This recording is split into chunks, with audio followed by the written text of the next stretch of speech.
birçok kişinin nazarında bu dahi olan İbn Haldun'un ne yazdığını okuyalım.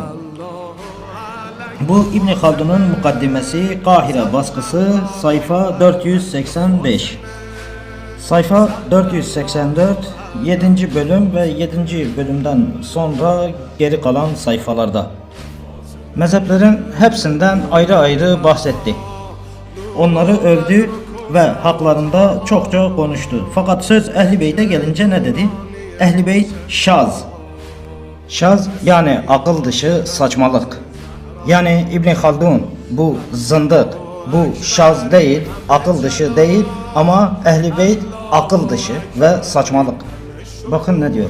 Ve şazze Ehl-i Beyt. Yani saçmaladı haşa Ehl-i Beyt. Uydurdukları bu mezheplerle yalnız kaldılar. Bunu da bazı sahabelere dil uzatma mezhepleri üzerine imamların masumiyeti ve sözlerinden ihtilafın kaldırılması görüşü üzerine bina ettiler. Ki bunların hepsi saçmalıktır, asılsızdır. Hariciler de buna benzer şekilde saptılar. Ehl-i sünnet kendi kitaplarında bile o haricilerden cehennem köpekleri diye bahseder.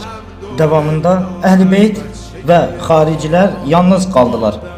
Cumhur onların mezheplerine önem vermedi, aksine onları inkar ve kınama ile karşıladı. Bu yüzden onların mezheplerinden bir şey bilmeyiz ve kitaplarını da rivayet etmeyiz. İşte bu İbn Haldun'un ilmi.